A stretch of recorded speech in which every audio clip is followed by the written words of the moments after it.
नमस्कार, आप देख रहे हैं स्पार्क न्यूज। मैं हूं आपके साथ सरिता तिवारी। जैसा कि आप जानते हैं कि पिछली वीडियो में आपको मैंने बताया था कि सुप्रीम कोर्ट ने केंद्र सरकार से कहा था कि ब्याज पर ब्याज माफी को आप लागू कैसे करेंगे और कब तक करेंगे, ये जल्द से जल्द फैसला करें। तो केंद्र सरकार ने फाइनली एक निर्णय ले लिया है और केंद्र सरकार ने कोर्ट को ये सूचित कर दिया है कि पात्र उधारकर्ताओं यानी कि लाभार्थियों के खातों में 5 नवंबर 2020 तक भुगतान करने के लिए बैंकों को डायरेक्शन यहां पर दे दिए गए हैं। आपको बता दें कि केंद्र सरकार के फैसले के बाद रिजर्व बैंक ऑफ इंडिया ने सभी कर्ज देने वाले बैंक और संस्थाओं को 26 अक्टूबर 2020 को एक नोटिफिकेशन जारी किया, जिसमें घोषित ब्याज माफी स्कीम के प्रावधानों को लागू करने के लिए कहा गया है। तो इस नोटिफिकेशन में क्या कुछ अहम बातें आरबीआई ने कही हैं, आपको बताते हैं।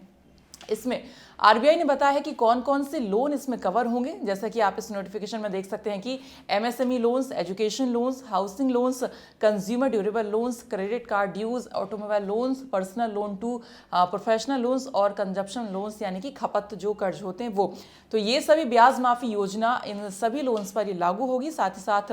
इसमें यह कहा गया है इस नोटिफिकेशन में कि ये स्कीम सिर्फ उनको मिलेगी जिनका लोन अमाउंट 2 करोड़ से ज्यादा का नहीं था, यानी कि 2 करोड़ से ज्यादा आपका लोन अमाउंट नहीं होना चाहिए। साथ ही साथ 1 मार्च से पहले आपका जो अकाउंट है वो एनपीए में तो नहीं था, तो उनको लाभ नहीं मिलेगा। 29 फरवरी तक आप अगर ईएमआई ठीक से जमा करते रहे, नॉन परफॉर्मिंग एसेट में आपका अकाउंट नहीं था, तो आपको इस स्कीम का लाभ मिलेगा, यानी कि एक्स ग्रेश अमाउंट जो है वो आपको मिल जाएगा।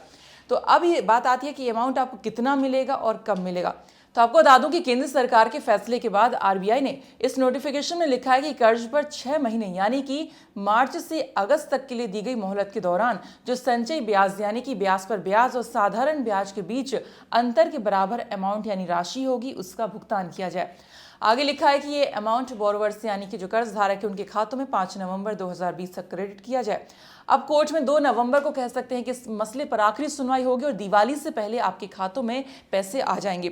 लेकिन बुरी खबर यह भी है कि लोन मोरिटोरियम की अवधि को बढ़ाने को लेकर कोई भी चर्चा ना सरकार अब करती दिख रही है और ना ही बैंक और ना ही अब सुप्रीम कोर्ट, जिसकी सबसे ज्यादा लोगों को जरूरत है, क्योंकि ब्याज से ज्यादा ईएमआई चुकाने का बोझ अभी फिलहाल आम जनता पर है। और बता दें कि लोन मोरिटोरियम की अवधि को बढ़ाया जाए, इसको लेकर बात थी, लेकिन अब वो कहीं ना कहीं अटक गई है। तो अब लोन मोरिटोरियम पर जो ब्याज लग रहा था उसको तो माफ कर दिया है, यानी जो एक्स्ट्रा चार्ज ले रहे थे उसको माफ कर दिया, लेकिन जो इसकी ड्यूरेशन बढ़ानी थी कि करीब 3 महीने, 6 महीने या फिर 1 साल तक इसे बढ़ा दिया जाए, वो नहीं बढ़ाया। जैसा कि मैंने कहा कि फिलहाल लोगों को इसी की जरूरत है, क्योंकि लोगों के पास अभी जॉब्स नहीं है, जो बिजनेस है वो कई सारे ठप हो चुके हैं, जो छोटे छोटे बिजनेस लोग यहाँ पर कर रहे थे।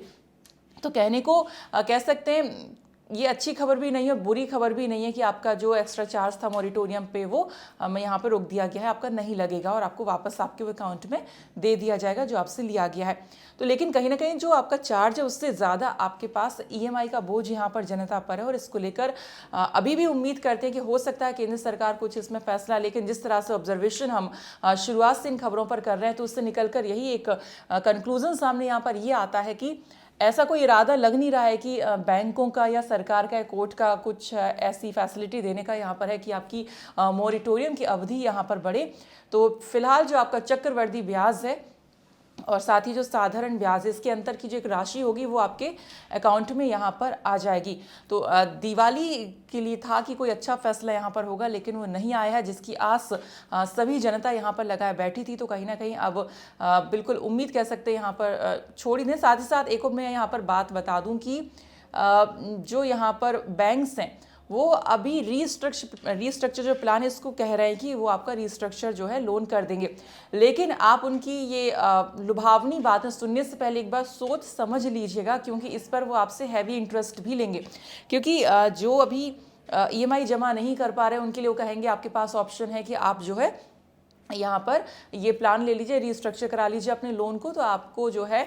लोन 1 साल बाद आपको जो है ईएमआई 1 साल बाद देनी पड़ेगी और हाफ ईएमआई आपको देनी पड़ेगी। लेकिन इससे क्या होगा, आप पे जो है इंटरेस्ट आपका बढ़ जाएगा, तो आपका जो लोन अमाउंट पूरे टेन्योर का होगा उससे कहीं ज़्यादा आपको जो है पे एक साथ ईएमआई अलग अलग करके यानी ईएमआई में करना पड़ेगा। तो ये आप प्लीज़ बैंक की लुभावनी बातों में आने से पहले प्रॉपर जो टीएनसी उनकी है क्लियर कर लीजिएगा, क्योंकि कई सारी चीज़ें हिडन होती हैं, वो आपको बताते नहीं है। तो जो आखिरी टिप मैं कहूँगी वो यही आपसे है कि आप प्रॉपर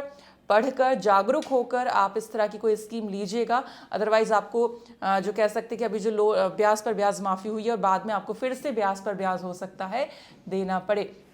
तो अब अगली वीडियो में आपके साथ शेयर करूंगी 2 नवंबर को, क्योंकि 2 नवंबर को जो लास्ट अपडेट था कि अब सुप्रीम कोर्ट में फाइनल एक डिसीजन यहाँ पर केंद्र सरकार की तरफ से होगा। हालांकि जो यहाँ पर केंद्र सरकार है उन्होंने कोर्ट को इन्फॉर्मेशन पहुँचा दी है कि वो ब्याज पर ब्याज माफ़ी की जो यहाँ पर कह सकते हैं योजना है, इसको लेकर आरबीआई की तरफ से उन्होंने सभी बैंकों को जो है नोटिफिकेशन जारी करवा दिया है। तो अभी देखना ये होगा कि 5 नवंबर 2020 से पहले जो सभी बैंक से कर्ज देने वाले जो संस्थाएं हैं वो आपके अकाउंट में पैसा डालती हैं या फिर नहीं डालती हैं। तो फिलहाल आज की इस वीडियो में इतना ही। वीडियो पसंद आई है तो आप लाइक कर सकते हैं और अगली वीडियो देखने के लिए आप सब्सक्राइब कर लीजिए चैनल को, ताकि आप पर सबसे पहले नोटिफिकेशन आ जाए। बहुत बहुत शुक्रिया वीडियो देखने के लिए, धन्यवाद।